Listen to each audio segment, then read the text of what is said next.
Live from the heartland and the crossroads of America, it's Tony Katz Today. These are the challenges I'm here to tackle. But instead of focusing on how to make America stronger tomorrow, some people want to know if I'm going to cave today.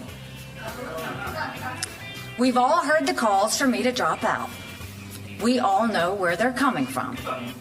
The political elite, the party bosses, the cheerleaders in the commentator world. The argument is familiar. They say I haven't won a state, that my path to victory is slim. They point to the primary polls and say I'm only delaying the inevitable. Why keep fighting when the battle was apparently over after Iowa? Look, I get it. In politics, the herd mentality is enormously strong. A lot of Republican politicians have surrendered to it. The pressure on them was way too much. They didn't want to be left out of the club.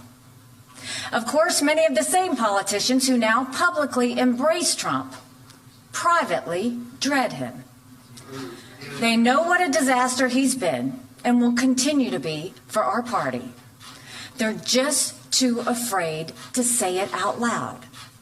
Well, I'm not afraid to say the hard truths out loud. I feel no need to kiss the ring.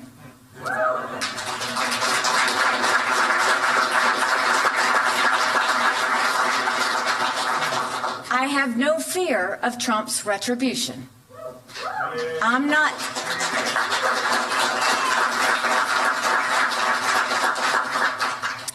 looking for anything from him. My own political future is of zero concern. So I hear what the political class says, but I hear from the American people too. I've heard from a retired Army medic who looked evil. That is Nikki Haley giving this State of the Race speech, and I'm not dropping out, and I'm not going to drop out, and oh, by the way, I'm not dropping out. Now, how do you overcome a 30-point deficit in South Carolina, Nikki Haley? This is the question. Tony Katz today. What's going on, Boo Bear? 833-GOT-TONY, 833-468-8669. I don't argue that this is a bad philosophy she's got here. This is smart. This is the thing that's ahead of you. You can vote for Trump and make it impossible to win a general election, or you can throw aside the conventional wisdom, vote for me, and we will handily defeat Joe Biden. Two problems with that. We'll take the last one first. It won't be Joe Biden.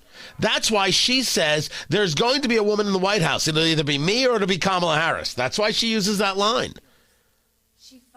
Her other problem is she can't get past South Carolina. There is not a mathematics that exists based on the polling that would get you there. The Real Clear Politics average has Trump ahead of Nikki Haley by 25 points. And that does not include the Citadel poll, Citadel, Citadel, that has Trump up by 30. 30. As a bunch of other polls have. Only some recent polls has him up by 22. Let's make the argument that the spread right now is 25. That's the spread.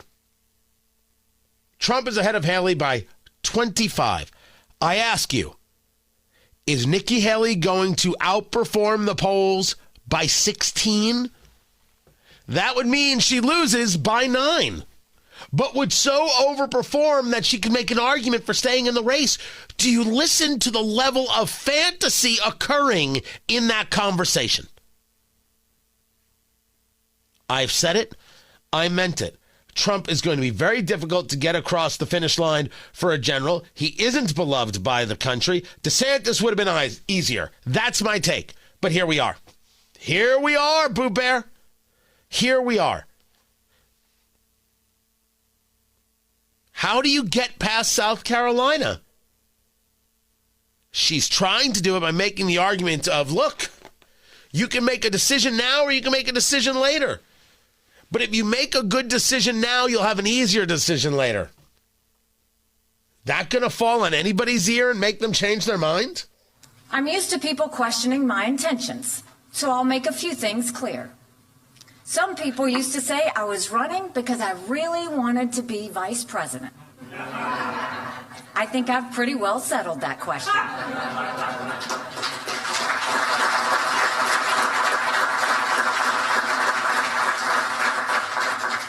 Other people say I'm trying to set up a future presidential run. How does that even work? If I was running for a bogus reason, I would have dropped out a long time ago. The rest of the fellas already did that. They have their own plans. I don't judge them. But I'm still here.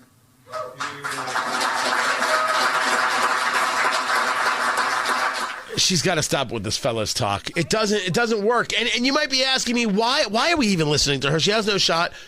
I want to hear how she's trying to market it to the country. How is she trying to sell the impossible? It's like watching somebody try and sell me Amway. I want to figure out how they're going to get me to take 40 pallets of toilet paper every 2 weeks. That's it. After this weekend, we'll be at 4. That's not a lot. In the 10 days after South Carolina, another 21 states and territories will vote. People have a right to have their voices heard. And they deserve a real choice, not a Soviet-style election where there's only one candidate and he gets 99% of the vote.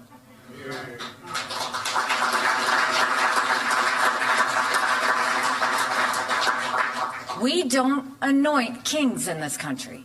We have elections. And Donald Trump, of all people, should know we don't rig elections.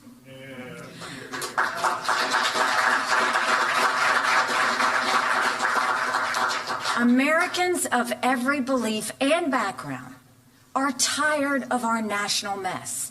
They don't want more chaos and craziness. They worry about a national collapse. If I weren't in the race, we'd be reading the exact same storyline every day until November 5th. There would be widespread reports of Americans suffering from a bad case of Biden-Trump fatigue. And it would be true. A stunning 70% of the country doesn't want a Biden-Trump rematch. The majority of Americans don't just dislike one candidate. They dislike both. As a country, we've never seen such dissatisfaction with the leading candidates.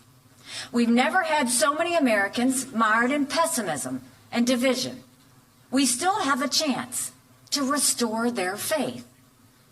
I will fight as long as that chance exists. Now, I know what Donald Trump is saying. He wants an election with no opponent. But that's not what the voters are saying. Despite being a de facto incumbent, Donald Trump lost 49% of the vote in Iowa. In New Hampshire, Trump lost 46% of the vote. But that means he won 51 and he won 54 and he's ahead by 25. This is a very tough argument. Yes, it's important to hear it. People are going to dismiss it. It's because the brain is small. Open it up.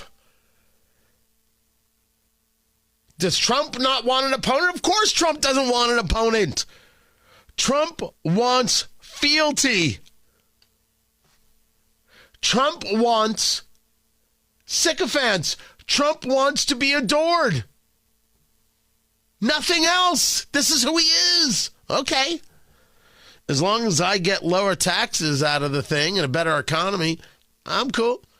As long as no one is trying to force men into women's bathrooms, I'm cool. I get some things out of this, fine by me. But I am fully aware of who Trump is. Trump absolutely doesn't want an opponent. That's who he is. So her argument It falls flat. But this is a last-ditch effort. I think we all see it. I think we all understand exactly what we're talking about here.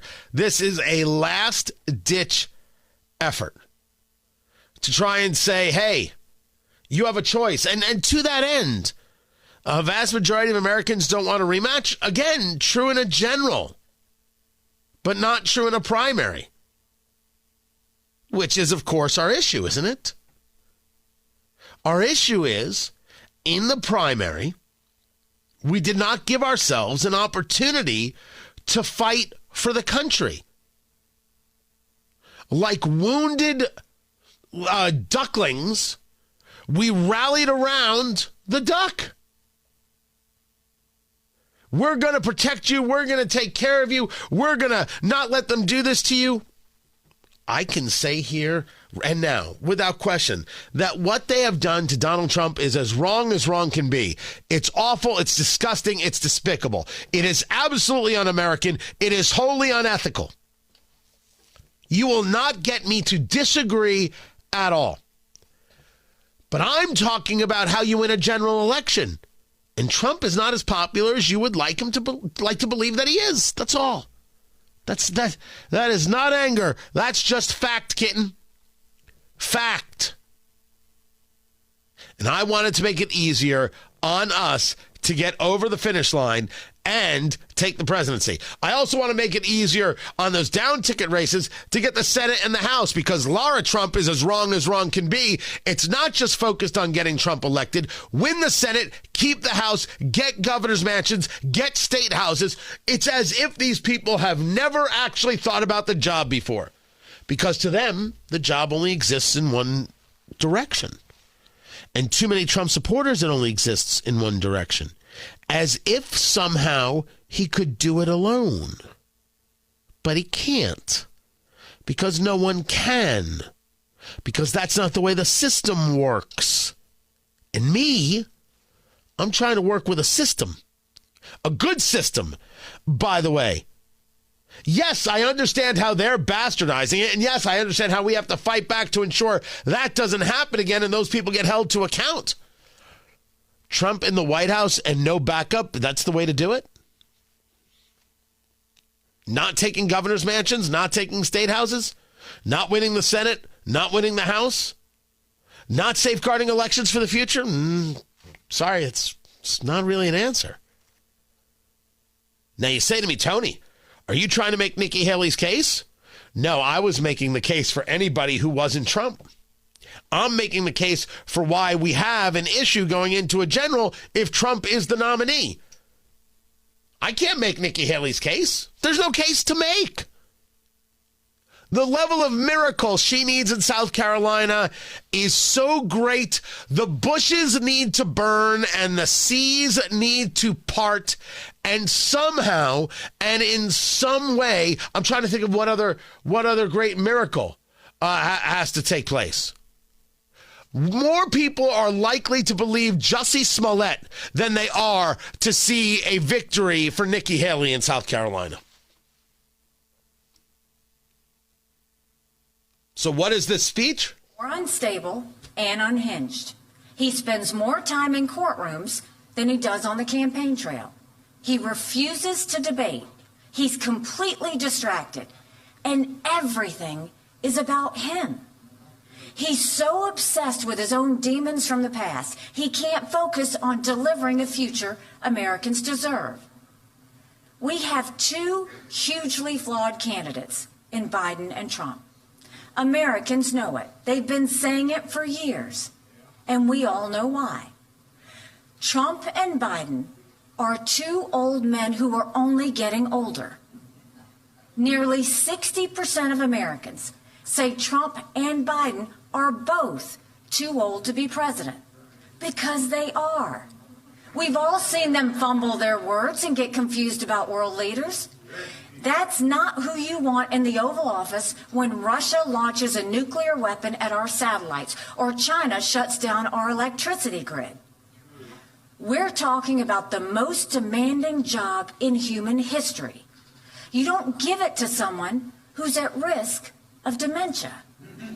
You give it to someone who's disciplined, someone who can work day and night for 8 straight years. No vendettas, no drama, just results. It's a great pitch. It's too late. I have no reason to think that this is going to work in South Carolina, where Trump is ahead by 25, and I'm being generous to Nikki Haley with the 25. But this is her pitch. We'll find out in a few days, because the primary's Saturday, whether or not it works. And as I've said all along, she comes within single digits in South Carolina, she will have money and she will move on to Super Tuesday. Man, that's a lot of ifs. I'm Tony Katz. I've had this conversation with him and with his people that he's gone too far to the left. They've pushed him and pulled him and whatever, but that's not where America is. That's not where our country is. So I'm hoping the Joe Biden that we saw in 2020 will be the Joe Biden we see in 2024, if that can be done. If not, it's going to be a long road for everybody. Are you going to endorse President Biden? I'm not endorsing anybody right now. We're going to see what all happens. We still got plenty of time here. I'm going to do everything I can to help move them back to the middle and show them where the strength of this country lies, where the voting bloc of the country lies. And the extremes are going to be there no matter what. And I respect Joe Manchin, I wish you the best of luck.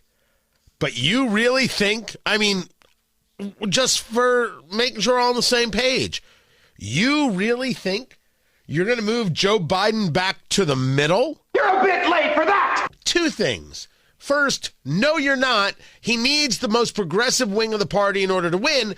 And secondly, whatever made you think he was in the middle to begin with? This is the great lie. Joe Biden was never in the middle. Tony Katz. Tony Katz today. 833-GOT-TONY. 833-468-8669. He just wasn't.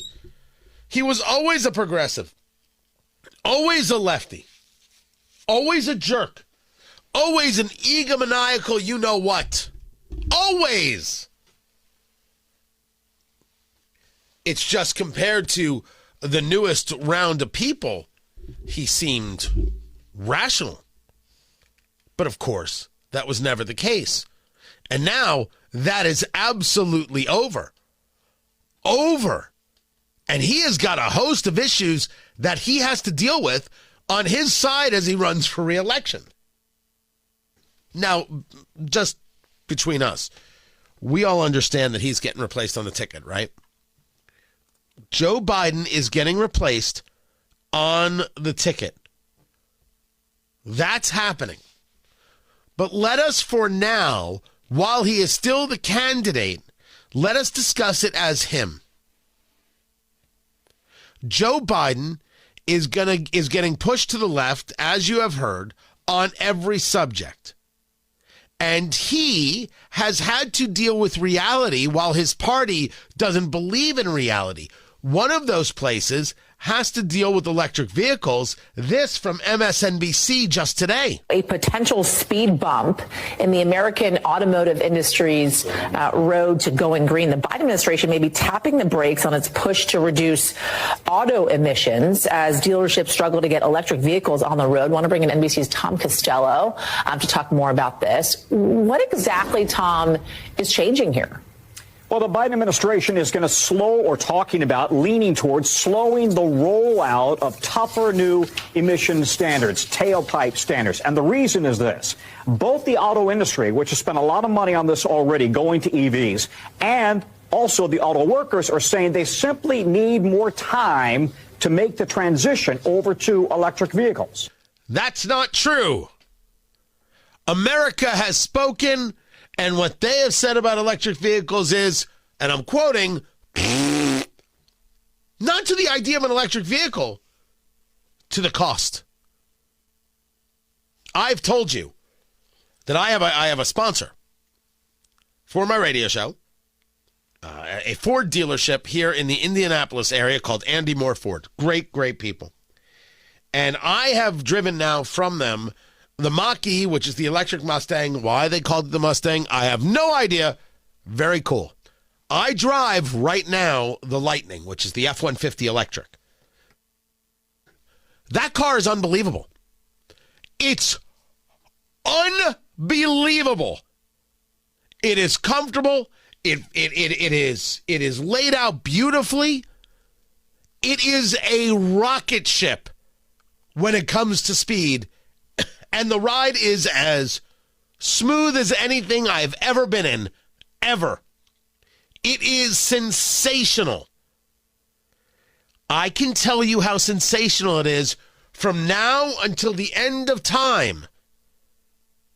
But if you don't have those tens of thousands of dollars to buy the electric vehicle, you'll get the one that does gas. That's the reality. This is an economic reality that America has said, hey, we see the electric vehicle. We can't do the electric vehicle like this. Thank you very much. There are also trust issues. You know who proves this? Hertz. Hertz bought thousands of Teslas. Hertz, the rental car people. Thousands of Teslas. And now they're selling all the Teslas. Stories that you could go to the rental car desk and there'd be a line. And people would say, if you want an electric vehicle, I can take you right now. And the response to those people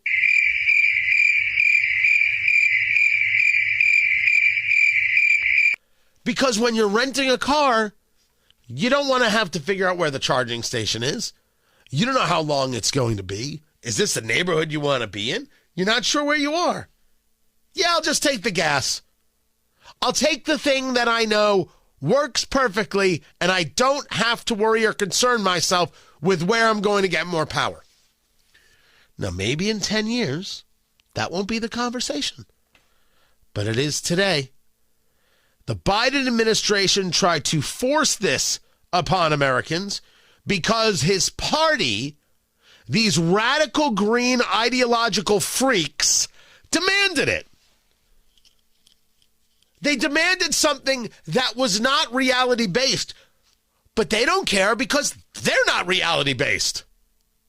They're not. They have a dream. Let's call it a fantasy. They think about this fantasy.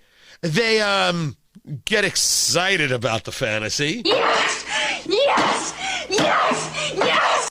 And then they push the fantasy upon you. It's really, for the Me Too people, they really don't mind shoving it down your throat, now do they? What America said is, yeah, this ain't going to work. We reject this. They coughed it right up. No thanks. No thank you.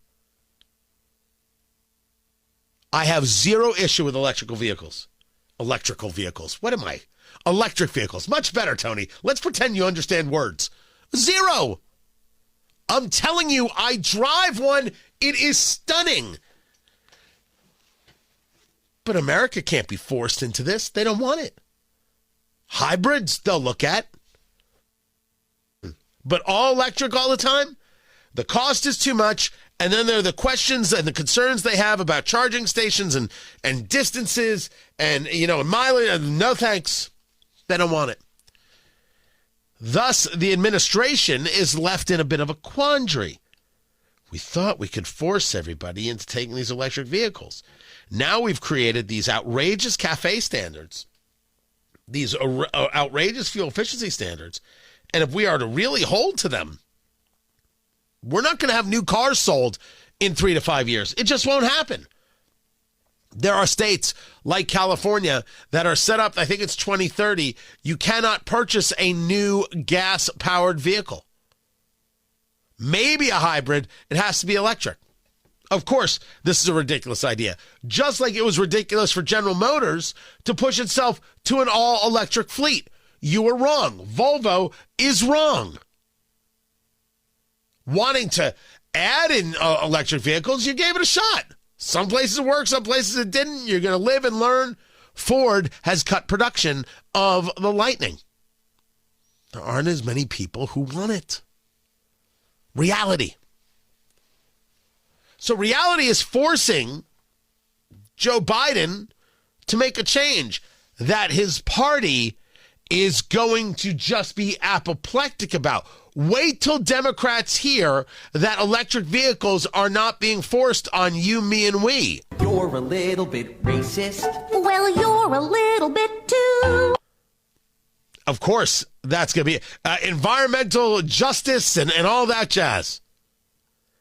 Then comes what's going on in Israel, where Joe Biden is very, very clearly giving in to the most extremes of his party. Let's start with what took place at the United Nations today. The ambassador, Linda Thomas-Greenfield, stating that the United States will not go forward with what the Security Council wanted, which was a ceasefire, even though the United States is pushing for a ceasefire. Listen. The United States is working on a hostage deal between Israel and Hamas, along with Egypt and Qatar. This hostage deal would bring an immediate and sustained period of calm to Gaza for at least 6 weeks. And from there, we could take the time to build a more enduring peace. President Biden has had multiple calls in recent days with Prime Minister Netanyahu, as well as the leaders of Egypt and Qatar, to push this deal forward. And though gaps remain, the key elements are on the table so that if an arrangement is reached, it would help create the conditions for sustainable cessation of hostilities, which I know all of us would like to see. Of course, we want this deal to happen as soon as possible, as is shown by our exhaustive efforts. But sometimes hard diplomacy takes more time than any of us might like. Believe me, I understand the desire for the Council to act urgently, to positively shape the situation in line with the Security Council's mandate. Still, that desire cannot blind us to the reality of the situation on the ground. It cannot come at the expense of undermining the only, and let me repeat, the only path available toward a longer, durable peace. I'm not sure what path she's referring to. Because a path that keeps Hamas in power, a path that does not destroy Hamas, a path that does not end Iran's ability to fund terrorists, whether it's Hamas in Gaza or Hezbollah in Lebanon or the Houthi rebels in Yemen, cannot bring about a peace. Yes, the United States is going to push for a ceasefire. The reason they are pushing for a ceasefire is Representative Rashida Tlaib, that Jew-hating bigot, who made a video stating very clearly, don't vote for Joe. It is also important to create a voting bloc, something that is a bullhorn to say enough is enough. We don't want a country that supports wars and bombs and destruction. If you want us to be louder, then come here and vote uncommitted. Don't vote for Joe in the Democratic primary. Joe Biden's team has heard this loud and clear. Loud and clear. Now, some think that this means that someone like Rashida Tlaib is going to get a primary challenge. What do you make of that? You know, it's a mixed bag. I was on the phone with a couple of folks from Detroit in the last day or two, which is where I'm from. One person who I was surprised said he thought about voting uncommitted because he really was concerned about what's happening in Gaza. But then I also talked to someone, and I found out, I guess I'm going to say this here for the first time, I think that Congresswoman Tlaib is going to get a primary challenge. I'm hearing very strong rumblings, and it may be from a gentleman from Detroit. I can't say the name yet, but I do think she may get a primary challenge, almost because of how stridently she's been doing this. So people are all over the map. It's dividing Democratic communities, and I think the president is going to have to go in hard and really knit people back together. Well, that's interesting. I love how Caitlin Collins responds, such a professional. Huh, that's interesting. She makes more money than I do. That's crazy. So the person who was speaking is the former comms director for Vice President Kamala Harris.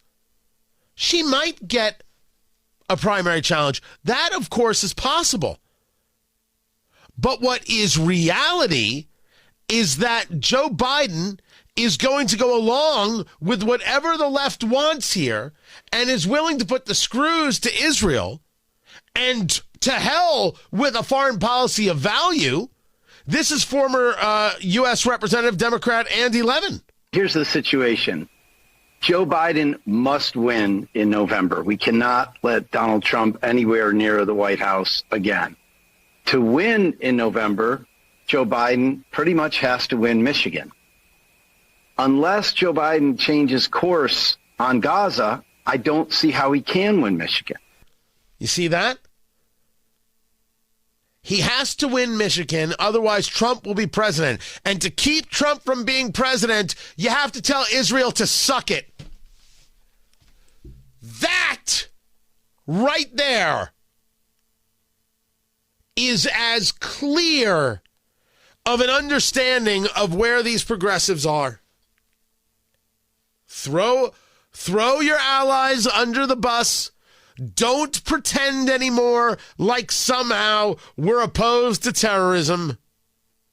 Instead, support the terrorist lovers like Rashida Tlaib. I said it, I meant it, I apologize to no one.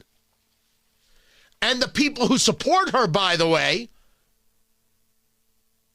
And sell out your ally for the terrorists of Hamas, who people like Rashida Tlaib support. Why? Because otherwise you might lose Michigan, and you have to beat Trump. You see, you want to have a standard, but sometimes you got to change in order to, get victory, because victory is the only thing that matters, and then you can go back to standards later. If Israel doesn't know that it is so wholly screwed, so screwed, and that's why I'm going next week. I want to see how they're doing. I want to see how they react to all of this. I will be there next week, next Wednesday. We'll be there for a week. We'll be reporting back. I'll bring it all to you. This is Tony Katz today. Whatever the issues with the economy, the one thing that is true is that we are totally, as a nation, willing to bet on it. No. Not that it'll work out. Literally place a bet. Tony Katz. Tony Katz today. What's going on? Casinos in America took in $66.5 billion from gamblers in 2023. It's the best year ever for the industry. That's crazy. According to the American Gaming Association, the total was 10% higher than in 2022. The story from the Indianapolis Business Journal, IBJ.com. Nevada, of course, is the biggest. $15.5 billion. After that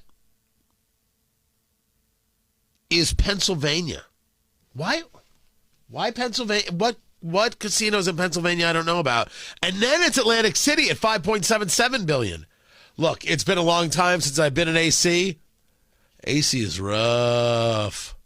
Rough. Then you get New York. Then Michigan, then Ohio. Ohio's $3.31 billion. Indiana is $2.8 billion. Louisiana, and then Illinois. That is nutty. Is it that people will do anything for an escape? Like this is just what they love? I say this as a guy who next month I will be in Vegas. That's right. We're hitting Israel. Then I'll be back for a couple weeks, and then I've got a long weekend in Vegas for a cigar conference because my life is interesting. I'm curious. Is it just the escapism part? Is it just this desire to try and people really think they're going to win? It's interesting. That is interesting. By the way, it was $2.82 billion in Indiana, and according to this, revenue declined by 2.3%. Come on, Indiana. I bet you'll do better next year. That is just not helpful at all. This is Tony Katz Today. Did Stephen A. Smith go after Kira Davis? What the hell?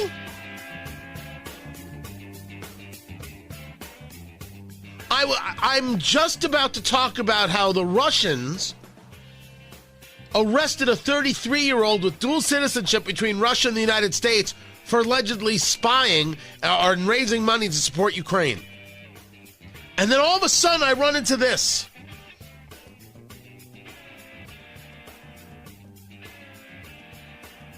Kira Davis, if you know the name, remember the name, fills in for me on this show.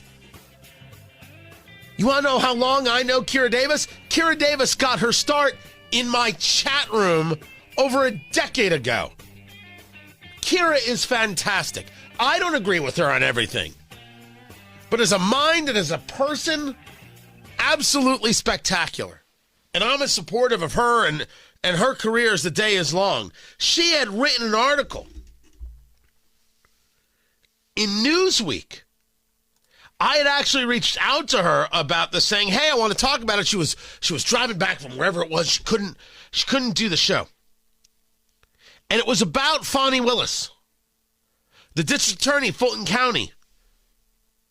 And she refers to Fani Willis as as proof of the Diversity First system has become an unmitigated disaster for hardworking Black Americans. Oh, that made some people very angry. The article, Fani Willis is an embarrassment to Black people. She's the proof that DEI only hurts us. That's the article that Kira wrote. Now, Kira, for those of you who might not know, is Black. She's the author of Drawing Lines, Why Conservatives Must Begin to Battle Fiercely in the Arena of Ideas. She hosts the Just Listen to Yourself podcast. She fills in here. She fills in for a guy named Dan Bongino. I don't know if you know him. She writes, as a Black woman and working professional, I've never been a huge fan of affirmative action, and the recent rise of critical theory and diversity, equity, and inclusion initiatives has only bolstered my resistance. While it may seem necessary to some in order to right the wrongs of the past, I can sum up why these measures are an unmitigated disaster for hardworking Black Americans in 2 words. Fani Willis. Oh. Well, that's putting it right out there, Kira. She's not shy. Stephen A. Smith, ESPN fame. I think the fame is not necessarily having the best take, but having the loudest take. He's not happy. And the story is that he posted a video challenging the column, saying, quote, this woman, meaning Kira Davis, should be ashamed of herself because no matter what Fani Willis may have done wrong, it had absolutely nothing to do with the diversity, equity, and inclusion. It has nothing to do with DEI, the office that she has. No one is disputing that she's qualified for it. You may not like her and her personal choices. Having a relationship with a contemporary, I get that part. But to sit up there and to say it's a DEI issue just because she's in her position is utterly ridiculous. He didn't like the fact that Kira Davis referred to Willis as sour, angry, and quote-unquote stupid. Because those characterizations historically have been used to stereotype Black women. Stephen A. Smith continues, by the way, a Black woman accusing Fani Willis of not being polished and classy and not able to remain even-keeled while responding to an uncomfortable barrage of questions on the witness stand. So she had an attitude. She didn't like being barraged with questions the way she was, and so that attitude came out in her, and because of that, that compromises her qualifications? It makes no sense, Miss Davis. It makes no sense whatsoever. You need to stop. Nah, Kira, you say what you want to say. Kira, you say what you want to say as you want to say it. And if Stephen A. Smith wants to talk to you about it, tell him to call you up with a little ringy-dingy, and then you guys can talk about it on his show or talk about it on your show, whatever the case may be. But what is this idea that we can't notice how people respond? You can't. If you're black and you respond to something aggressively, I can't notice that it's aggressive because if I notice it's aggressive, therefore it's bigotry? Is that the argument that's being made by Stephen A. Smith? Because that argument, I'm looking for the proper word that I would use to describe. That argument is dumb. Now, see, the problem with dumb and stupid as words in utilizing them in radio is that it ends conversation. I'm not interested in ending the conversation.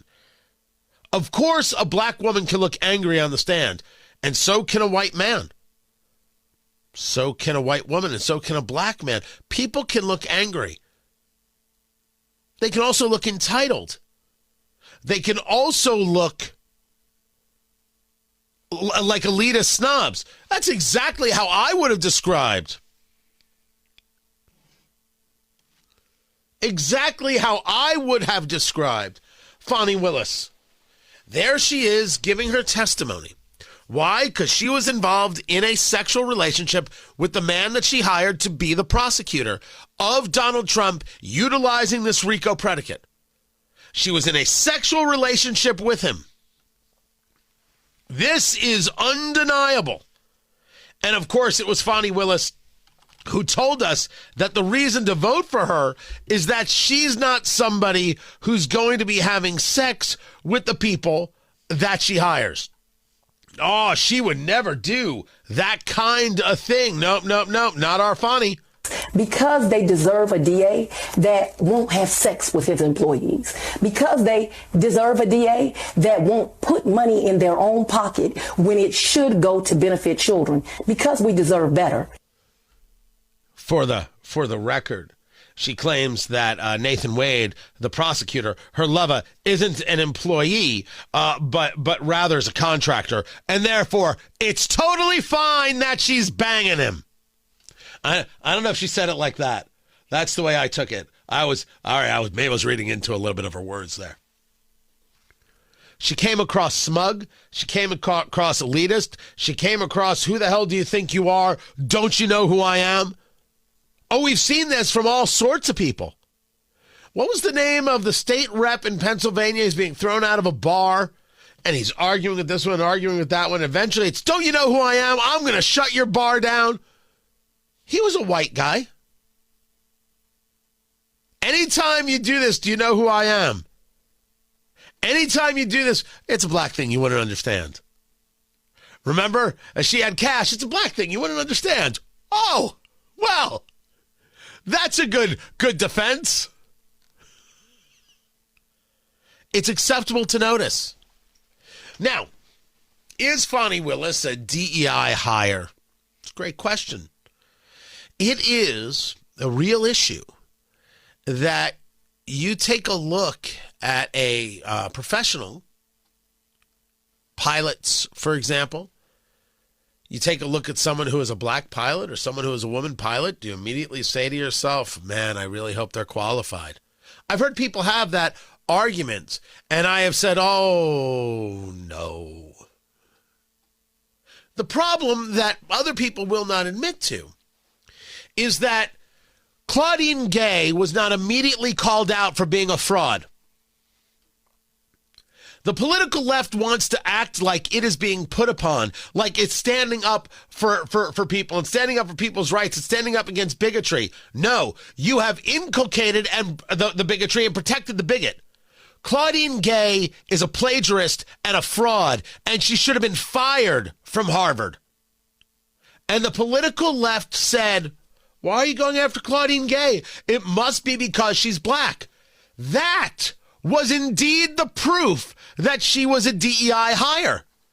She protected diversity, equity, and inclusion. She built the programs. She needed to be protected. She was the first black president of Harvard University. We have to stand up and cheer for this. And then it turned out that even in her own work, she didn't live up to the academic rigors and the academic standards. And you know what you told us? Why are you paying attention to her academic work? You racist. I shared with you yesterday the story of the Harvard professor, Roland Fryer, who had done a study back in 2016 about racial bias in police shootings and found none. He found that police were more than twice as likely to manhandle or beat or use some other kind of non-fatal force against black and Hispanic people than other races. That's interesting data. Why is that? But when it came to fatal force, officers were 23.8% less likely to shoot at blacks and 8.5% less likely to shoot at Hispanics than they were to shoot at whites. He stated no racial differences in officer-involved shootings existed. And he got vilified. He got told he was full of blank. He got told he was a fraud. Professor said, don't print this. And you know who ended up suspending him? Claudine Gay. Black president, not at the time, Claudine Gay, who was the dean, suspended this professor, suspended Roland Fryer for 2 years, stating that his research and conduct with other employees, quote, exhibited a pattern of behavior, unquote, that failed to meet expectations within the community. Translation, you, black Professor Roland Fryer, weren't being black enough. You weren't protective of the narrative because the narrative is more important than the data, because DEI is all about the narrative, and therefore you gotta go. Claudine Gay was a DEI hire from beginning to end. It's the only reason she had the job. Don't get angry with me. Facts are facts. She tried to destroy the careers of other black professors because they weren't, wait for it, black enough. Kira Davis is making the argument that she isn't interested in who is black enough. She's interested in results and in data. I texted Kira. I said, you got to come on right now. She said, I can't. I'm making my response video as we speak. I said, all right. You do your thing. Stephen A. Smith want to, what? Pretend that DEI doesn't exist? Of course it exists. He doesn't want to pretend. He wants to pretend it's not a problem? Of course it's a problem.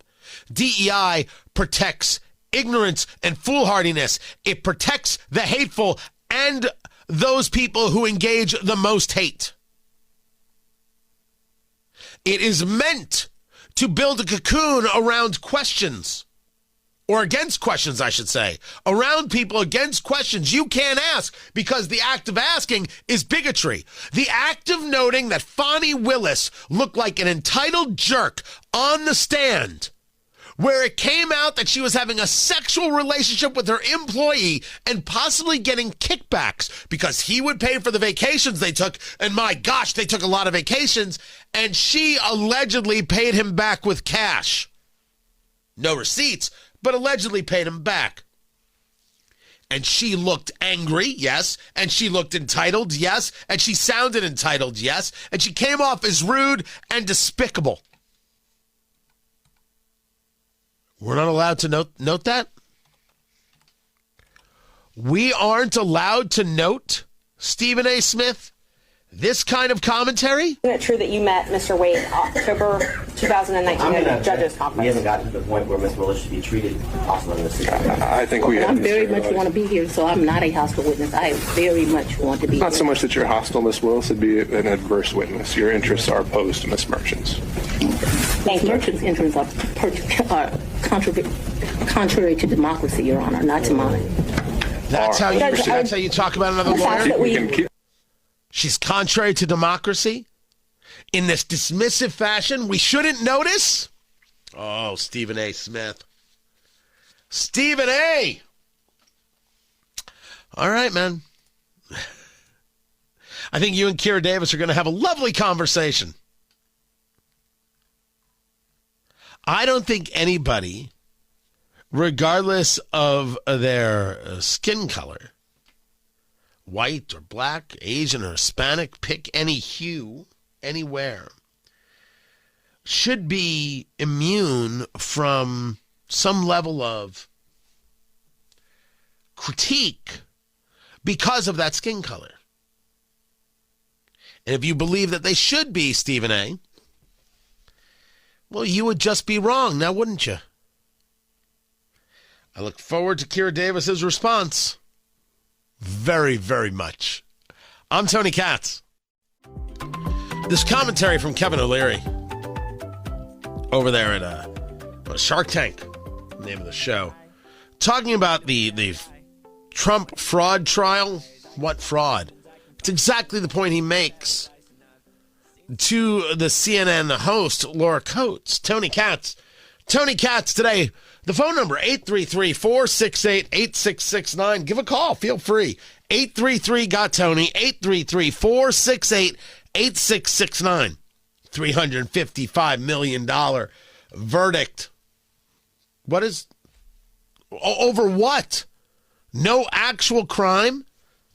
And I thought that Kevin O'Leary, when asked the question, he just answered it perfectly. Trump and the Trump organization, because there's probably a lot who are saying to themselves, I've never falsified my business records. I know what a square foot looks like. I know what I can ask for and what I have the money to support. So I wonder to what extent that really is true. But on the second point, wouldn't there be many companies who would not want to do business or loan money to people like yourself or investors if they know that they can get away with fraud and there's no recourse to protect them? Excuse me, what fraud? This is not about Trump anymore. When you get a developer that builds a building and he says it's worth $400 million and he wants to borrow $200 million from a bank, which happens every day, everywhere on earth, including every American city, every developer is an entrepreneur. They shine the light on their building and they say it's worth $400. The bank does its own due diligence, as was done in this case, because they're very good at it. The banks are very good, and they say, no, it's worth $300. We're only going to loan you $150 million. That haggling has gone on for decades. That's how it works. And then in this case, even, the bank that was supposedly defrauded testified and said, we didn't lose anything. We want to do business with this guy again. We'd like to. But the judge said, no. Let's penalize this developer for $355 million. And if we're going to do that, let's penalize all the developers, all across America. They've all done the same thing. All of them should go to jail, and we should stop building buildings. That's what the message is from New York. Even the governor herself is concerned about what this looks like to investors all around the world. It's not just U.S. domestic. All around the world, people are talking about what happened here.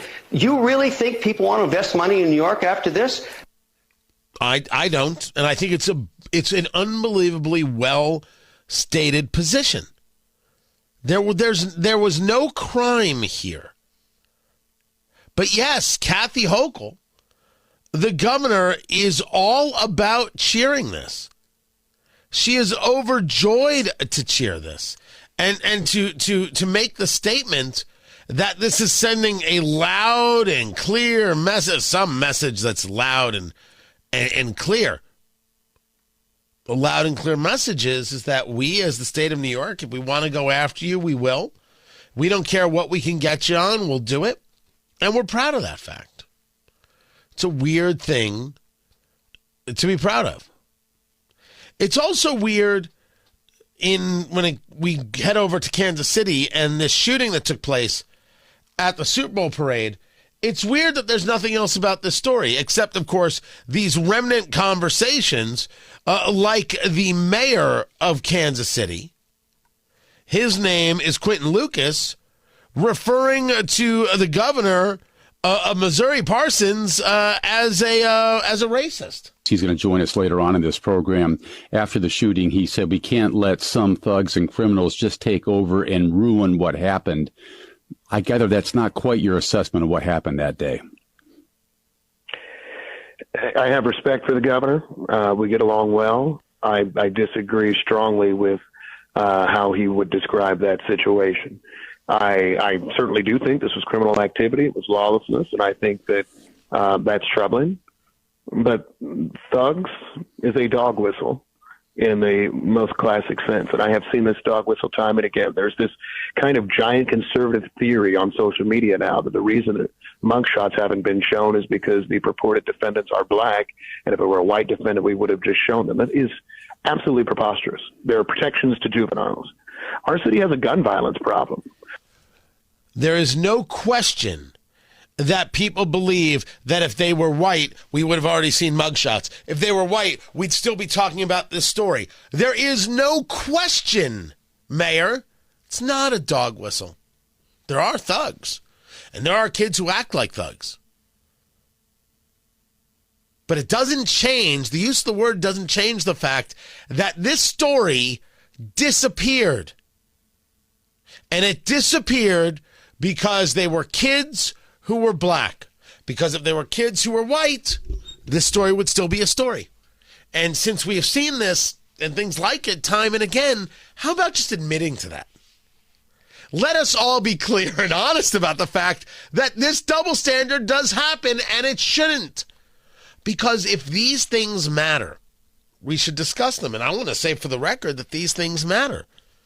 Yes, I understand there are those people who want to use a situation like this. One woman died in this shooting, this dispute the two teens had. And they want to put it as, you see what this is? This is all about gun violence and how we have to do away with the Second Amendment. No. This is about how teenagers got the guns. This is about why they thought they had to shoot each other, why they thought they had to be carrying the firearms, what was happening, how many people missed the ability to teach these kids how to deal with their issues in another way. You don't want to do the hard work. That's the issue, Mayor. And with all due respect, that's some cowardly stuff. That ain't leadership. We've got a gun violence issue. It's cowardly. And we don't have time for it. We got to address these things honestly and clearly and head on. Like we have to address honestly and clearly that Michigan, like Massachusetts, want residents to house and settle migrants. Hey, you got an extra bedroom. How about putting these people into your house? Well, who are they? We don't know. Well, what's their backstory? We don't know. Are they violent? We don't know. How many? We don't know. Do we know anything? We don't know. But you should house them. And then there were those stories out of Massachusetts of people who did house them. Oh, yeah, sure. Hey, welcome. Yeah, you can stay in our house. Now clean my floors. I could not make this up if I wanted to. Programs like the Welcome Corps. It is not called the Welcome Corps. Oh, do you hear that applause in the background? That's George Orwell. Rising from the dead to say Welcome Corps. Oh, I didn't even think of that. I didn't even... Ingsoc, sure, but Welcome Corps. Whoo! That's gold. The Welcome Corps. Oh, my gosh. Hey, illegal immigrants who may or may not be criminals because we never checked. Not saying everybody is, but some are. Welcome. How you doing?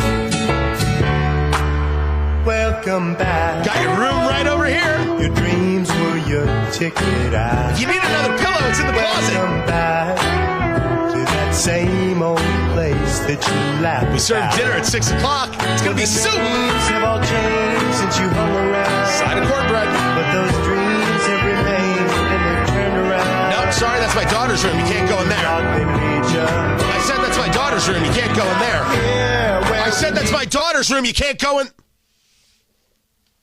The Welcome Corps. Okay. Programs like the Welcome Corps advance the Office of Global Michigan's mission to make Michigan the home for opportunity for our immigrant, refugee, and ethnic communities. This is a thing. Her name is Poppy Hernandez, Global Michigan Director and Michigan's Chief Equity and Inclusion Officer. Maybe DEI is an issue after all. Quote, expanded refugee resettlement pathways empower more Michiganders to support our state's growing refugee population and build a more welcoming and inclusive Michigan for all. Now, listen to me carefully. I don't think that immigrants should be treated the way the Irish and the Italians were when they were brought over to this country. I don't think that it would do anybody any good if we took people coming to the country now and we treated it like it was the 1930s. One man leaves, two men enter. One man leaves, two men enter. One man leaves. But you understand this is nuts, right? It's a ridiculous ask. That you have a program for this is an absolute abuse of the people and of the public trust. Your answer to everything that's happening is bring it on. Now, maybe I'm seeing it the wrong way, and I say to myself, okay, we'll bring it on. More illegal immigrants coming to Michigan, coming right up. As a guy who lives in a state that borders Michigan, I might have an issue with this. What I'm more of an issue with, of course, is that these people will always find a way to spend your tax dollar and not actually work on solving the problem. There's nothing here that states, hey, maybe we do need to shut down a border. Maybe we do need to know who's coming into the country before they're allowed in the country. Now, once you know who somebody is, and you know issues of safety and security, if there's a family that wants to take people in, you're not going to hear an argument from me. Go ahead. I don't think there's anything wrong with that. You want to support some charitable organization that helps these people, fine by me. I don't think there's anything wrong with that at all. But you understand the danger. You don't know who's coming to the country. You haven't really checked. And now here's some family on your street that says, sure, we'll take 6. Oh, sure, yeah, we've got places for you. They're not good, and they're not kind, and they're not decent. They're putting an entire neighborhood at risk. Oh, I'm sorry, has nobody thought about this but me? Or is that nobody's willing to say it because to say that, well, Tony, that's bigoted. No, it's not. It's factual. They're putting a neighborhood at risk. The sponsors are expected to support the newly arrived refugees by greeting them at the airport, securing and preparing initial housing, enrolling children in school, and helping the adults find employment.